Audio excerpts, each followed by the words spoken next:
अस्सलाम वालेकुम नाज़रीन, ताक न्यूज़ देख रहे हैं और मैं हूं गुलाम अली यासी। आज हमारे स्टूडियो में दीपालपुर के यंगेस्ट स्पोर्ट जर्नलिस्ट डॉक्टर शहद अली दिलबर हमारे साथ मौजूद हैं। मैंने जब इनका यूट्यूब का चैनल देखा तो PSL जो 9 हुआ है उन्होंने सारी जो है वो इनकी कवरेज की है।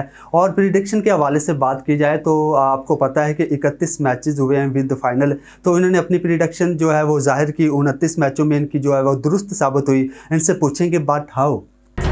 First of all thank you Asif भाई, आपने अपने चैनल में मुझे टाइम दिया। अच्छा, अभी कुछ दिन कबल बाबर आजम को दोबारा जो है वो कप्तान मुकर्रर कर दिया गया है, तो इस फैसले को किस नज़र से देखते हैं आप? फर्स्ट ऑफ ऑल देखा जाए तो मैं इस फैसले से एग्री नहीं हूँ कि आपको पता है कि पाकिस्तान में वो पहले भी कप्तानी कर चुके हैं। और जहाँ तक मैं उससे डिसएग्री क्यों करता हूँ इस फैसले से, क्यों आपको पता है कि 3 बड़े इवेंट जो है ना, 2019 की बात की जाए, 2021 की बात की जाए, 2023 के वर्ल्ड कप की बात की जाए, तो ये वो वर्ल्ड कप थे, जो बड़े इवेंट थे, जो हमने बाबर आजम की कप्तानी में लूज किए हैं। उसके बाद PSL में बाबर आजम, आपको पता है, पहले कराची किंग्स की तरफ से खेलते। पहला PSL जो था बाबर आजम ने वो इस्लामाबाद यूनाइटेड की तरफ से खेला था, ये भी आपको बता दूं। उसके बाद दूसरा PSL जो उन्होंने खेला है अपने लाइफ का, वो कराची किंग्स की तरफ से खेलते रहे। थर्ड PSL में वो आए हैं पेशावर ज़ल्मी की तरफ से। तो अभी तक वो एक टाइटल भी नहीं जीते हैं। तो जहाँ तक हम बात करेंगे बाबर आजम की कप्तानी की, बहुत सारे इश्यूज हैं बाबर आजम की कप्तानी से। जिस तरह के वो बॉलर की मिस कैलकुलेशन कर जाते हैं, जिस तरह MCG का एक मैच था जो हमारा वर्ल्ड कप का मैच था, ऑस्ट्रेलिया में हो रहा था। MCG के क्रिकेट ग्राउंड है, वहाँ पे जब हमारा इंडिया के साथ मैच हो रहा तो पाकिस्तान ने बड़ी अच्छी बॉलिंग की थी, तो पाकिस्तान ने इंडिया के 48 में 4 आउट कर दिए थे। तो ये वही बाबर आजम है जिसने बाद में मैच लूज करवा दिया था। 4 इंपोर्टेड विकेट लेने के बाद भी हमने मैच हारना है, तो फिर उसके बाद फायदा नहीं है ऐसी कप्तानी का। अच्छा सर, बताइएगा कि आगे T20 वर्ल्ड कप और चैम्पियन ट्रॉफी आ रही है, तो बाबर आजम कप्तान होंगे, जाहिर सी बात है। तो ये PCB को, सिलेक्शन कमेटी को बाबर आजम को किस तरह से लाया अमल अपनाना चाहिए कि T20 भी हमारा और चैम्पियन ट्रॉफी भी? फर्स्ट ऑफ ऑल एक बात आपको बता दूं कि जो PCB है ना, वो बड़ा शातिर आदमी है। उसने बाबर आजम को कप्तान अनाउंस तो कर दिया है, लेकिन उसने बाबर आजम के बारे में ये स्टेटमेंट जारी नहीं की कि बाबर आजम 3 साल के लिए कैप्टन है, बाबर आजम 4 साल के लिए कैप्टन है, 5 साल के लिए कैप्टन है। बस उन्होंने जो कहते हैं ना, वो अस्तीफे वाली जो तलवार है वो बाबर आजम के सर पे मंडलाती रहेगी। अगर उन्होंने अच्छा परफॉर्म ना कर पाए तो मेरे ख्याल हो सकता है वर्ल्ड कप से पहले भी बाबर आजम की जो कप्तानी है वो जा सकती है। अच्छा, बाबर आजम को कप्तान बनाया गया है, तो आपने देखा कि पिछले दिनों में आमर और इमाद वसीम की काफ़ी नोक चोक बाबर आजम के साथ रही है। तो कप्तान भी अभी वही है, T20 भी आ रहा है, चैम्पियन ट्रॉफी भी आ रहा है। अगर आमर और इमाद वसीम क्या रिटायरमेंट का फैसला वापस लेकर क्रिकेट खेलेंगे?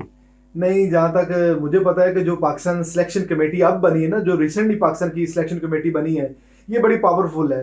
फैसला बाबर आजम के बारे में उनसे ज़रूर गलत हुआ है, लेकिन यहाँ पे आमर और इमाद की बात करेंगे। आमर और इमाद जो है उनसे डिस्कशन करके, जो पाकिस्तान क्रिकेट बोर्ड के डायरेक्टर हैं उस्मान वाइला जो थे, उन्होंने बड़ी अच्छी तरीके आमर से बात की है। उसके बाद इमाद वसीम से बात की है, आमर के जो इश्यूज थे उसको भी सुना है, इमाद के जो इश्यूज थे वो भी सुने हैं। और बाकी आपको पता है कि एबटाबाद में, कोकाल में पाकिस्तान क्रिकेट टीम का कैंप जारी है।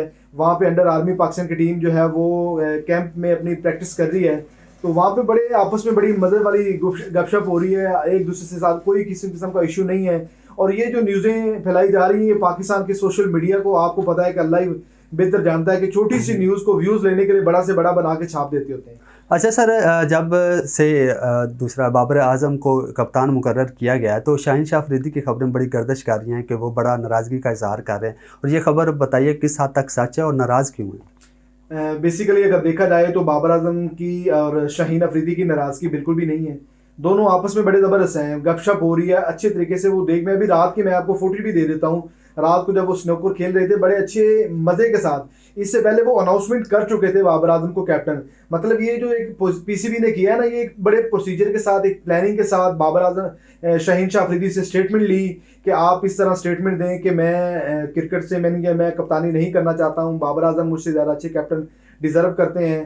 तो वो बड़ा प्लानिंग करके, प्री प्लान करके शाहीन अफरीदी को जो है वो जो कप्तानी से हटाया गया। इस हवाले से बड़ी खबरें गर्दिश करी हैं। और आपको एक मज़े की बात और भी बता दूं, शाहिद खान अफरीदी जो सुसर हैं शाहीन अफरीदी के, वो उनकी इस्टेब्लिशमेंट के साथ बड़ी अच्छी अंडरस्टैंडिंग है। तो वो उन्होंने अपने सारा जोर लगाया कि शाहीन को जो है वो कैप्टन बरकरार रखा जाए। लेकिन ये है कि बाबर आजम के बारे में, उनके फ़ैन फॉलोइंग के बारे में बहुत ज़्यादा आपको पता है कि फ़ैन फॉलोइंग अगर शाहिद खान अफरीदी के बाद मैंने किसी की देखी है तो बाबर आजम है। तो इसलिए बाबर आजम के हक में उन्होंने विड्रॉ कर दिया। अब रिजवान जो है वो, उसकी परफॉर्मेंस उसकी देखी जाए तो मेरे ख्याल में वो काफ़ी अच्छे डिजर्व करते थे। जहाँ तक शहीन की बात है, मेरे ख्याल में मुझे नहीं लगता कि शहीन उसके साथ किसी किस्म की कोई ज़हनी तौर पर कोई कहते हैं वो कोई तनाव होगा, उनके साथ कोई प्रॉब्लम होगी। मेरे ख्याल में बड़े फ्रेश हैं वो। अच्छा, जब कप्तानी का जो फैसला पीसीबी की तरफ से होने जा रहा था तो दो जो नाम है ना वो काबिल गौर थे, मोहम्मद रिजवान का और बाबर आजम का। अगर बाबर आजम को आपके ख्याल में हटाकर मोहम्मद रिजवान को कप्तान बना दिया जाता तो किस हद तक बेहतर फैसला होता? देखेंगे, सबसे बड़ी बात ये है कि अगर आप रिजवान को कैप्टन बनाते ना, तो ये आने वाले जो फ्यूचर हमारे प्लेयर है ना उनके लिए बड़ा अच्छा फैसला होना था, क्योंकि आपको पता है कि रिजवान जिस तरह की कप्तानी करता आया है और जिस तरह से वो फिट है, जिस तरह से वो पूरी तरह गेम में जान मारता है, तो उसकी जो पिछली प्रीवियस परफॉर्मेंस देखी जाए तो बड़ी आउटस्टैंडिंग है। तो जहां तक अगर बैटिंग की बात की जाए, बॉलिंग की, फील्डिंग की बात की जाए, उनकी कीपिंग की बात की जाए, तो रिजवान ने हर शोबे में आउट क्लास किया है। तो मेरे ख्याल में रिजवान इस वक्त डिजर्व करते थे कि उनको हम कप्तानी देते T20 की।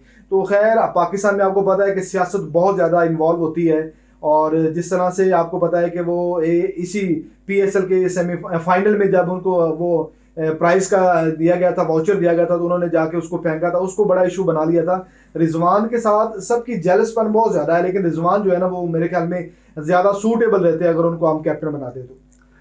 किया है, और टोटल में तकरीबन 31 मैचेस हैं, जिसमें एक प्लस करके हम फाइनल वाला भी ऑन दी रिकॉर्ड। आप मेरे इस वीडियो के नीचे मेरा चैनल का लिंक लाजमी दीजिएगा, जहाँ पे कोई भी दोस्त अगर देखना चाहे ऑन दी रिकॉर्ड मेरे वो 28 मैचेस पड़े हैं। जिस मैच की मैंने प्रेडिक्शन की है वो बड़ी दुरुस्त साबित हुई है और वैसे ही हुआ है अल्हम्दुलिल्लाह। तो ये मेरी कैलकुलेशन के हिसाब से हुआ है। उसके बाद अगर बात करते हैं हम पाकिस्तान के वाइस कैप्टन के बारे में, तो मेरे ख्याल में अब रिजवान को कैप्टन वो बनाए भी ना, तो उसे कैप्टन मेरे ख्याल कैप्टनसी वो लेनी नहीं चाहिए, क्योंकि जिस तरह रिजवान जो डिजर्व करते थे, मेरे ख्याल कैप्टन डिजर्व करते थे, लेकिन अब उसको वाइस कैप्टन अनाउंस करना मेरे ख्याल उसके साथ ज्यादती होगी। और एक बात आपको और बड़ी मजे की बता दूं कि रिजवान को उसके मेरे ख्याल में उसको साइड लाइन करने की कोशिश की जाएगी पक्की। उसकी सबसे बड़ी रीजन ये है कप्तानी यानी कि कप्तान ना बनाना, और सेकेंडली जो है जिस तरह की परफॉर्मेंस आजम खान ने दी है, मोइन खान के हमारे जो एक्स कैप्टन भी रहे हैं, विकेट कीपर भी रहे हैं, उनके बेटे ने जिस तरह की परफॉर्मेंस दी है, हार्ड हिटर, थोड़ा सा वेट उनका ज़्यादा है, तो मेरे ख्याल में वो मोहम्मद रिजवान का वैसे ही पत्ता साफ करने जा रहे हैं कि ज़रा उसको ज़रा लेके आते हैं, इंट्रोड्यूस करवाते हैं। अच्छी शॉट सिलेक्शन भी उसकी है, पावर हिटिंग भी अच्छी खासी है। तो मेरे ख्याल में जहाँ पर वाइस कैप्टन की बात की जाए तो मेरे ख्याल में लग रहा है कि शादाब खान को वाइस कैप्टन देंगे। जी नाज़रीन, आपने आज का हमारा प्रोग्राम देखा। एक नए प्रोग्राम के साथ आपकी खिदमत में दोबारा हाजिर होंगे। अपने मेज़बान गुलाम अली यासी को इजाज़त दीजिएगा। अल्लाह निगहबान।